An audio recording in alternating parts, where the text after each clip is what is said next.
아나운서가 소개하고 제가 분석하는 아이템! 와, 반갑습니다. 안녕하세요. 대표님 저희 기업 갈아 마시기 시리즈가 굉장히 네. 반응이 좋은 것 같아요. 맞아요. 네네. 그래서 오늘은 공정 씹어먹기. 공정 네. 씹어먹기가 네. 준비되어 있습니다. 어떤 공정 씹어먹나요? 우리 증착 먼저. 증착. 증착은 그냥 막연하게 이렇게 뭐 그렇죠. 올리는 실리콘 거? 웨이퍼 위에 얇은 막을 막 올리는 거? 그렇게 네. 알고 있는데 좀 네. 자세하게 설명해 주시죠. 반도체 전공정이라 그러죠. 이제 네. 팹 공정이라고 하기도 하는데 4대 공정이 있습니다. 음. 증착, 식각, 노광, 세정. 그 중에서 첫 번째 증착입니다. 얇은 방막을 올리는 공정입니다. 이 증착 관련해서 가장 많이 언급되는 기업이 어플라이드 머터리얼즈. 맞습니다. 좀 이름도 어려워요. 어플라이드 맞아요. 머터리얼즈는 어떤 기업이에요? 미국 1등 반도체 기업이라고 보시면 되고요. 네. 증착과 식각을 하고 있는데요. 증착을 잘합니다. 세계 1등 증착 기업이라고 보시면 됩니다. 세계 1등. 네, 반도체 장비 업체를 보면 네. 넘버1 기업은 ASML입니다. 노광 공정을 독점하고 있는 회사. 네. 최근에 EUV 이야기 많잖아요. 그 EUV 장비를 독점하고 있는 회사고요. 그 다음이 어플라이드 머티리얼스, 램 리서치, 그리고 도쿄 일렉트론, 텔이라고 그러죠. KLA, 뭐 어드반테스트, 테라다임 이런 회사들이 있습니다. 그럼 미국 내에서 반도체 탑5 장비 업체가 누구냐 그러면 첫 번째 어플라이드 머티리얼스, AMAT이라고 합니다. AMAT, AMAT. 예. 그리고 두 번째가 램 리서치, 그리고 세 번째 KLA, 그리고 어드반테스트, 그리고 테라다임. 이렇게 순으로 탑5 보시면 됩니다. 이 증착이 여러 가지 방법들이 있다고 들었거든요. 네네. 뭐가 있나요? PVD라는 방식이 있고요. PVD. 네. 이거는 이제 물리 증착 방법이고요. 금속 덩어리가 있어요. 네. 금속 덩어리가 있으면 여기에 강한 에너지를 줘요. 이 진공 챔버 안에서 강한 에너지 주면 금속 덩어리가 플라즈마 상태로 됩니다. 플라즈마요? 네, 플라즈마 상태로 이온 상태로 공정이 네. 떠 있어요. 그래서 웨이퍼에다가 물리적으로 박아 넣는 거예요. 그러면 이제 증착이 되는데 네. 이게 웨이퍼 자체에 크랙을 줘요. 물리적으로 증착을 네. 박아 넣다 보니까. 그래서 예전에 뭐 터치 스크린 패널 이런 쪽으로도 많이 썼었고요. 지금도 쓰고 있는데 지금은 반도체 쪽에서는 메이저 증착 방식은 CVD, 화학 기상 증착 방식이라고 보시면 됩니다. 이 CVD가 뭐길래 더 많이 쓰죠? CVD는 일단은 저기압, 고밀도, 얇은 방막으로 갈수록 부가가치가 높아져요. 지금 이제 그 테스라는 회사가 하는 게 PCVD라는 건데요. PCVD. 네네. 그 400도 이하 저온 공정에서 진행하는 겁니다. 기존 그 CVD 공정은 되게 800도, 1000도씩 굉장히 높은 온도에서 많이 했었는데 네. 높은 온도에서 하다 보면 문제가 뭐냐면 기존은 메탈을 증착해 놓은 게 있을 거 아니에요. 네. 이게 녹아버려요. 그러다 보니까 문제가 생기니까 온도를 한 410도씨로 낮춰서 만든 게 PCVD인데 이게 PCVD가 문제가 막질이 균일하잖아요. 그래서 품질이 떨어져도 되는 임시 막질 있죠. ACL, 임시 막질에 좀 많이 쓰고 있습니다. 그리고 이제 LPCVD라는 게 있어요. 예전 초창기에는 이런 대기압 상태에서 CVD를 진행했거든요. 네. 그런데 이제는 기압이 낮은 100분의 1 수준의 어떤 기압으로 진행해서 막질의 어떤 성능을 좋아지게 하는 그게 이제 유진테크. 유진테크가 이쪽을 하고 있고 어플라이드 머티리얼즈, 램 리서치, 텔 뭐 이런 회사들하고 경쟁하고 있습니다. 이 기업들은 정말 반도체 쪽에서 굉장히 유망한 그렇죠. 기업들이잖아요. 네. 또 최근에는 또 이런 이제 HDP CVD라고 해서 네. 고밀도 플라즈마 CVD 쪽으로 좀 많이 되고 있는데요. 어떤 밀도가 좋기 때문에 치밀한 막질을 얻을 수 있어요. 그러니까 미세공정 쪽에 굉장히 좋아지고 있는 거고 이게 이제 PCVD에서 HDP CVD로 바뀌는 추세고요. 이게 100만 분의 1 기압 수준이에요. 아까 PCVD가 10분의 1 네. 기압이라고 그랬잖아요. HDP는 100분의 1 수준이고 네, 이쪽을 원익 IPS가 잘하고 있습니다. 그러면 이렇게 증착 공정들이 발전한다는 것은 어떤 거를 의미하는 거죠? 어떤 발전이 이루어지는 거예요? 일단은 지금 반도체 자체가 얇게 적층을 해야 되는 이유가 네. 계속 수직으로 쌓아야 돼요. 높게 3D로 계속 높게 쌓고 있잖아요. 네네. 그러다 보니까 얇게 막질을 할 수밖에 없는 거죠. 위로 쌓아야 되는데 막질을 두껍게 하면 이만큼 부피를 줄일 수 있는 거? 그렇죠. 높이. 예, 그렇죠. 그렇기 때문에 계속 얇은 막질이 요구되고 있습니다. 이 과정들이 점점 이 기술이 발전하면서 네. 달라져 온 것 같은데 네네. 지금은 ALD? 네네. 이게 원자층 증착. 가장 고난이도 기술이고 부가가치도 높다고 볼 수 있습니다. 그러면은 이 ALD를 잘하고 있는 기업들은 어떤 것들이 있어요? 일단은 아까 말씀드렸다시피 저기 유진테크, 원익 IPS, 주성 엔지니어링 이 시장에 들어왔고요. ALD는 지금 시스템 반도체 쪽에 많이 쓰고 있고요. 그리고 D램 쪽에도 쓰고 있습니다. 그러면은 D램 하면은 네. 이 삼성전자랑 하이닉스는 맞습니다. 이 ALD 방식으로 써야 돼요. 예. 이게 문제가 뭐냐면 미세 공정이 점점 이게 선폭이 좁아지다 보니까 네. 커패시터라고 해서 여기에다가 전자를 저장을 하는데요. 전자가 안에 방에 들어가 있으면 1, 전자가 네. 없으면 0이 돼서 이진법이 구현되는 거거든요. 네네네. 근데 이게 자꾸 선폭이 좁아지다 보니까 카패시터에서 전자가 튀어나가 버려요. 근데 1이어야 하는데 갑자기 0으로 되고 그러면 이제 데이터에 오류가 나는 거죠. 그래서 이거 튀어나가지 않게 하기 위해서 카패시터에다가 ALD 막을 여러 층을 정착을 합니다. 그래서 그쪽을 많이 쓰고 있고요. 네. 원래는 일본의 고코사이라는 회사가 거의 독점을 하고 있고 장비는 소재는 아데카라는 회사가 독점하고 있습니다. 그런데 이게 그 아베 소부장 이슈 이후로 국산화 노력이 굉장히 많이 네네네. 진행됐고 그래서 최근에 유진테크가 여기 삼성전자에 납품하면서 주가가 많이 올랐습니다. 그리고 이제 원익 IPS도 이쪽에 국산화해서 성과가 나고 있고요. 주성 엔지니어링은 SK 하이닉스 쪽에 대거 들어가면서 네. 최근에 또 주가가 많이 올랐고요. 소재는 아데카라는 회사 소재를 쓰고 있는데 국내에서는 DNF라는 회사가 이쪽 소재를 대체할 것으로 기대하고 있습니다. 이 ALD 공정이 디스플레이에도 혁신을 가지고 온다고 하더라고요. 어떤 영향을 끼치는 맞습니다. 거예요? 이게 반도체에도 굉장히 중요한 공정인데요. 네. 디스플레이에서도 굉장히 중요해지고 있습니다. 폴더블 OLED 같은 경우는 OLED라는 건 유기물이잖아요. 네. 발광 유기 다이오드인데 유기물은 공기하고 저기 수분에 취약해요. 네. 그래서 밀봉을 시켜줘야 돼요. 봉지 공정이라고 그러거든요. 인캡슐레이션이라고 그러는데 기존의 유기물, 무기물을 교차로 해서 증착을 시키는 방식을 써요. 그러니까 틴 필름 인캡슐레이션이라고 그러는데 이게 네. 기존의 PCVD 방식이라고 보시면 돼요.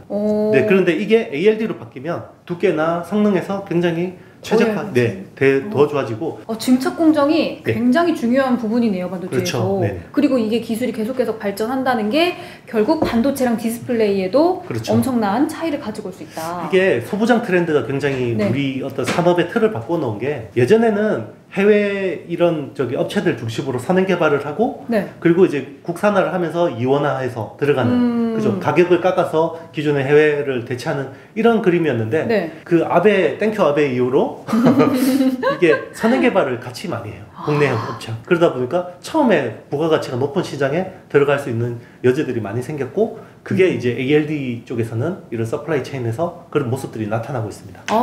위기를 기회로 만든 거죠. 기회로 만든 그런 사례네요.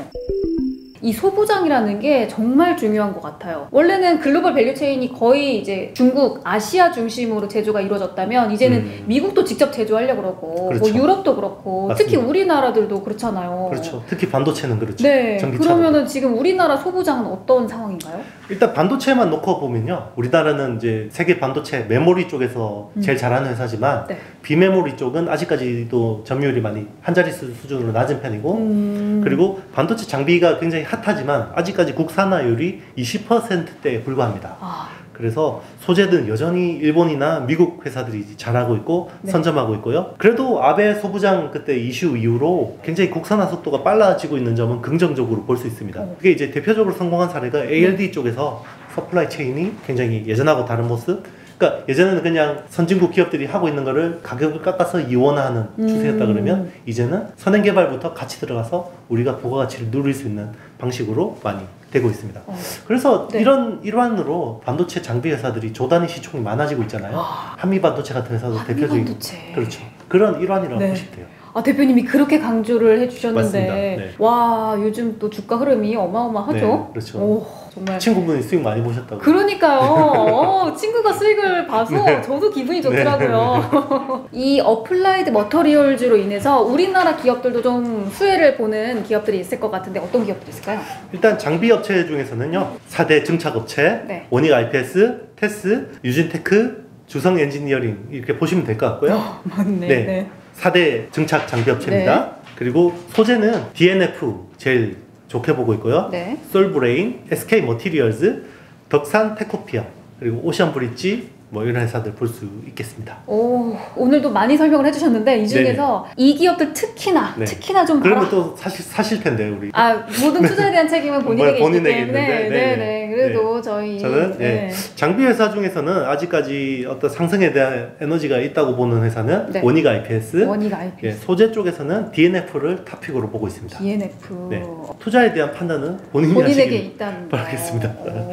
지금 두 가지 이렇게 꼽아주셨는데 원익 IPS 시리즈는 워낙 많이 들어봤고 그렇죠. 이 DNF는 좀 생소하거든요. 네네. 어떤 기업이죠? DNF는 이제 여러 가지 소재를 하는 회사입니다. 네. 제일 많이 하는 소재는 DIPAS라고 해서 DIPAS라는 소재를 하고 있는데요. 갑자기 또 정신이 혼미해지시죠? 네. 이거는 이제 자세하게 설명해 주시죠. 노광 공정 있잖아요. 네. 노광 공정에서 희생막에 쓰이는 소재입니다. 희생? 예, 희생. 그러니까 임시 막질로 쓰고 씻어내는. 아, 그래서 네, 희생 당하는 네네, 거구나. 희생 당한다고 해서 희생막이 있는 거고요. 네. 그쪽이 이제 제일 매출이 많고요. 그리고 이제 낸드 플래시 쪽에서 이제 증착 소재, 그 셀을 쌓는 데 쓰는 소재, HCDS라는 소재, 그리고 이제 하이케이라는 소재를 하고 있습니다. 하이케이는 유전율이 4 이상인 소재를 하고 있는데, 기존에는 ALD 소재 중에서 지르코늄 계열을 많이 썼어요. 네. 지르코늄 계열을 많이 썼는데 이게 하프늄 계열로 바뀌고 있어요. 둘 다 희소 금속이라서 처음 네. 들어보실 텐데요. 네. 쉽게 과거가 이야기하면 걸리고 그거예요. 있어요. 우리 하프늄이라는 게 뭐냐면 미사일의 원재료예요.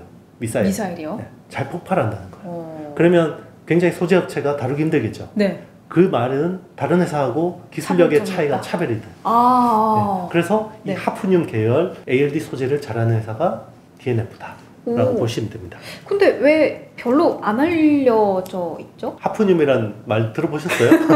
어... 네. 잘 몰라요. 그래서 그 소재 자체를 일반 사람들이 모르죠. 잘 모르기 업계에서도 때문에 아직 얼마나 생소한- 중요한지도 그렇죠. 잘 생소한 몰랐었겠네요. 단어고 저도 최근에 알았어요. 아, 네. 따끈따끈하다. 따끈따끈한 겁니다. 우리 와. 아이템을 보시면 이렇게 따끈따끈한 걸 그러니까요. 알려드립니다. 이런 대표님의 네. 이런 지식까지 얻어갈 수 그렇죠. 있다니까요. 제가 공부해서 바로 알려드립니다. 그러니까요. 네. 와. 아, 오늘 이렇게 증착 공정에 대해서 알아봤는데 살짝 과부하가 올 뻔했지만 그렇죠. 이 증착이 너무너무 중요하다라는 거를 또 다시 한번 알게 됐어요. 그렇죠. 우리는 쓰러지기 전에까지는 잡아줍니다. 그러니까요. 앞으로 또 크게 상승할 수 있는 기업들이 굉장히 많다라는 맞습니다. 것들이 느껴졌습니다.